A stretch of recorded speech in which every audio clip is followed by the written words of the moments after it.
নমস্কার বন্ধুরা, ভিডিওটি ভালো লাগলে লাইক, শেয়ার ও কমেন্ট করবেন। যারা পোলিং পার্সন আছেন তারা ভিডিওটি দেখুন। প্রথমে এসে আপনাদের যা করতে হবে, ডিসিতে রিপোর্টিং করতে হবে এবং সেখানে সই করতে হবে। এই ভিডিওটি আপনাদের জন্য খুব গুরুত্বপূর্ণ। ভিডিওটি মনোযোগ সহকারে দেখুন, তাহলে আপনাকে রিপোর্টিং করতে হবে যে আপনি প্রেজেন্ট আছেন।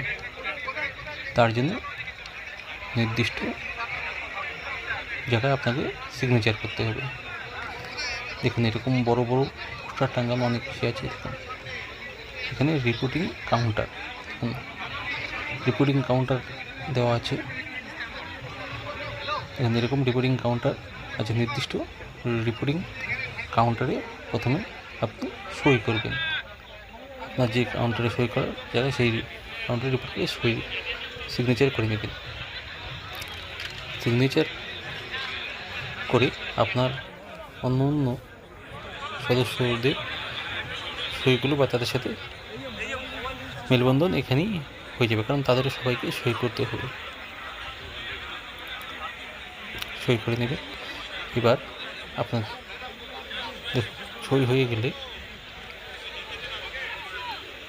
তারপর যা করতে হবে, মোবাইল নাম্বার রেজিস্ট্রেশন করতে হবে। মোবাইল নাম্বার রেজিস্ট্রেশনটি করতে হবে। মোবাইল রেজিস্ট্রেশন কাউন্টার আছে, সেই মোবাইল রেজিস্ট্রেশন কাউন্টারে গিয়ে ফার্স্ট পোলিং অফিসার ও প্রিসাইডিং অফিসার দুজনকে এই মোবাইল রেজিস্ট্রেশন নিতে হবে। কী করে করবেন দেখুন ফরম্যাটটি। এভাবে দেখুন দেওয়া আছে এখানে। দেখে দেখে মোবাইল নাম্বারটি রেজিস্ট্রেশন করে নেবেন। দেখুন এভাবে করে নেবেন। তারপরে বড় বড় এরকম চার্ট টাঙানো থাকবে। সেই চার্টগুলোর মধ্যে পোলিং স্টেশন নং এবং পোলিং পার্টি নং দেওয়া থাকবে। এবার পোলিং পার্টি নং দেখে আপনারা কিন্তু পাশে পোলিং স্টেশন নং দেখতে পারবেন। তাহলে আপনারা এখান থেকে এই চার্টগুলো লক্ষ্য করলে বুঝতে পারবেন যে আপনাদের কোথায় ভোট নিতে যেতে হবে। সেটা রিপোর্টিং টাইমেও আপনারা জানতে পারবেন, এই চার্টগুলো থেকেও জানতে পারবেন। দেখুন বড় বড় করে দেওয়া আছে এরকম চার্টগুলো। তারপরে কাউন্টারে আসবেন।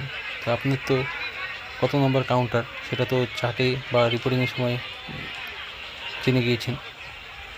এবার আপনারা দেখুন কাউন্টার নম্বর নির্দিষ্ট, আপনার যে কাউন্টার নম্বর আসবে, দেখুন পোলিং স্টেশন নম্বর আছে, কোন পোলিং স্টেশনে পড়েছেন নির্দিষ্ট কাউন্টারে আসবেন। এখানে এরকম করে কাউন্টার নম্বর 5-এ যেমন দেওয়া আছে, এরকম 6 অনেক কাউন্টার নম্বর দেওয়া আছে। এই পিএস বলতে পোলিং স্টেশন নম্বরগুলো। দেখুন একটা কাউন্টারের আন্ডারে অনেকগুলো করে পোলিং স্টেশন থাকে।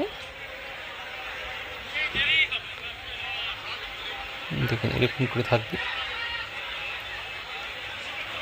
দেখুন কাউন্টার 9, 10। এখান থেকে মেটেরিয়ালস নিতে হয়। এনারা মেটেরিয়ালস নিয়ে এখান থেকে বের হচ্ছে, মেটেরিয়াল বুঝে নিয়ে এখান থেকে বের হচ্ছে। নির্দিষ্ট কাউন্টার থেকে এনারা মেটেরিয়াল বুঝে নিয়ে বের হচ্ছে।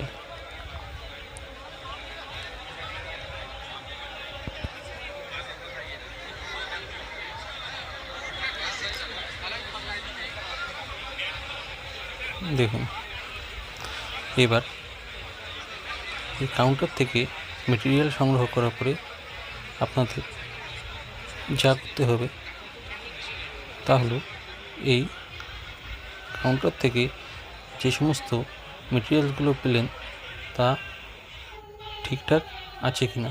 দেখুন সবাই কিন্তু এখানে বসে চেক করে নিচ্ছে সব জিনিসপত্র ঠিকঠাক আছে কি নাই। দেখুন সবাই কিন্তু এখানে বসে মিলিয়ে নিচ্ছে।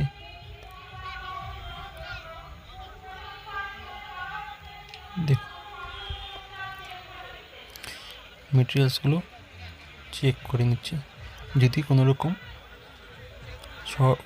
শর্ট মেটেরিয়ালস থাকে তো শর্টফল কাউন্টার থেকে আপনারা সেগুলো নিয়ে নেবেন। অনেক কিছু কম বেশি থাকতে পারে, ভালো করে মিলিয়ে নেবেন। আর মেশিনগুলো ঠিকঠাক আছে কিনা তা দেখে নেবেন। দেখুন কন্ট্রোল ইউনিটটি টাইম ডেট দেখে নেবেন। কন্ট্রোল ইউনিটের টাইম কিন্তু ভুল থাকে অনেকের ক্ষেত্রে, টাইমে 10 মিনিট 15 মিনিটের ফারাক হচ্ছে, আধা ঘন্টার ফারাক হচ্ছে। চার্জগুলো দেখে নেবেন কন্ট্রোল ইউনিটের। যদি টাইমের ক্ষেত্রে 10 মিনিটের 15 মিনিটের উপরে পার্থক্য থাকে, সেই টাইমটি টেকনিশিয়ানের কাছে গিয়ে টাইমটি মিলিয়ে নেবেন। একুরেট টাইমটি করে নেওয়া সবথেকে ভালো।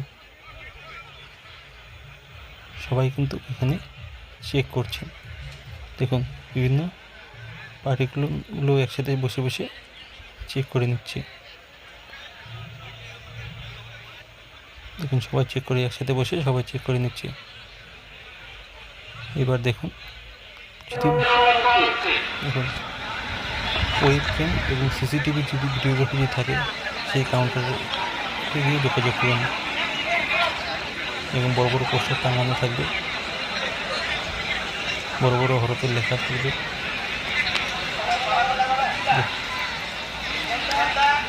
তারপর যেটা হলো আপনার যদি মাইক্রো অবজার্ভ থাকে তো দেখে নিতে হবে। তো দেখুন মাইক্রো অবজার্ভ কাউন্টার দিয়ে যদি খোঁজ নিয়ে দেখুন আপনার শুধু মাইক্রো অবজার্ভার আছে কি না। যদি না থাকে কোনো ব্যাপার নেই, নাও থাকতে পারে, সব বুঝে মাইক্রো অবজার্ভার থাকে না। তারপরে ক্যাশ কাউন্টার, যদি টাকা না পেয়ে থাকেন তো ক্যাশ কাউন্টারে যোগাযোগ করবেন হোটেল থেকে টাকার জন্য। বড় বড় হলেও লেখা থাকবে। তারপরে মেডিকেলে বিভিন্ন রকম মেডিসিন ওষুধ পেয়ে যাবেন। তারপর দেখুন ট্রেনিং, আপনার যদি ট্রেনিংয়ের প্রয়োজন হয় বা কোনো সমস্যা হয়ে থাকে তো ট্রেনিং অন ডিমান্ডে গিয়ে ট্রেনিং নিয়ে নিতে পারেন। তারপর ইভিএম টেকনিশিয়ান, এবার যদি ইভিএমে কোনো প্রবলেম হয়ে থাকে, যেমন টাইমের গণ্ডগোল হয়ে থাকে বা চার্জ কম আছে বা আপনি সেটিংসটি ভুলে গিয়েছেন, সেটিংসটা আরেকবার চেক করে নিতে পারছেন, তাহলে টেকনিশিয়ানে গিয়ে চেক করে নিতে পারেন। ইভিএম টেকনিশিয়ানের काছে সেটিংসটা আরেকবার ठीक आता है तो ठीक है। फर्स्ट चेक करो battery after that connection proper connection. अब बैटरी तो प्रॉपर्ली है अभी। हाँ प्रॉपर्ली है। एंड पोजीशन चेक करो, पोजीशन 1 होना चाहिए, 1 always 1। And One, one. Mainly do it हाँ लॉक अनलॉक। ये तो अनलॉक है, दिस इज लॉक हाँ अनलॉक। अनलॉक।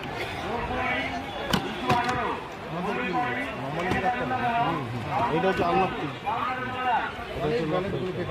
এইটা and VU connection to BVC VU B तो connection B this connection to on करो, रिले आते हैं।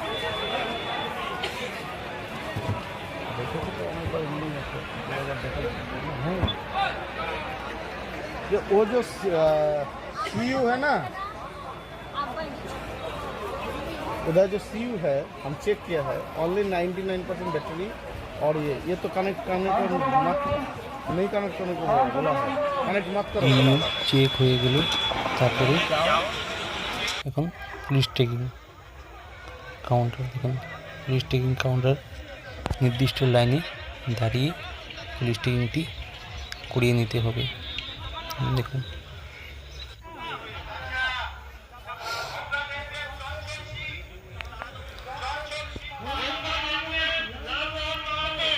পুলিশ টেকিং করানো হয়ে গেলে একজন গিয়ে কার্ড টেকিংটি করিয়ে নেবেন। কার্ড টেকিংয়ের জন্য কিন্তু অনেক সময় লাইন দিতে হয়। দেখুন, এই কার্ড টেকিংয়ের জন্য যে ট্রান্সপোর্ট ম্যানেজমেন্ট সেলে যোগাযোগ করতে হবে। এই সেলে পাশে কিন্তু বড় বড় চার্ট টাঙানো থাকে। এই চার্ট অনুযায়ী গাড়ির নাম্বার এবং আপনার পোলিং স্টেশন নাম্বার বুঝতে পারবেন।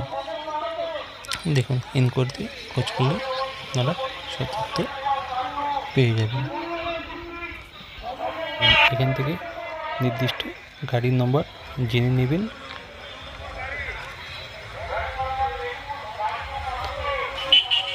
তাছাড়াও কিন্তু পাশে বড় বড় চার্টে গাড়ির নম্বর দেওয়া থাকে এবং দেখুন কী করে দেওয়া আছে, এরকম করে কিন্তু দেওয়া থাকবে।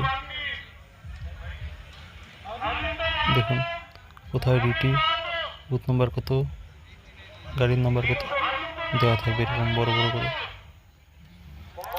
তারপর আপনারা বুঝে রওনা দেবেন। ধন্যবাদ।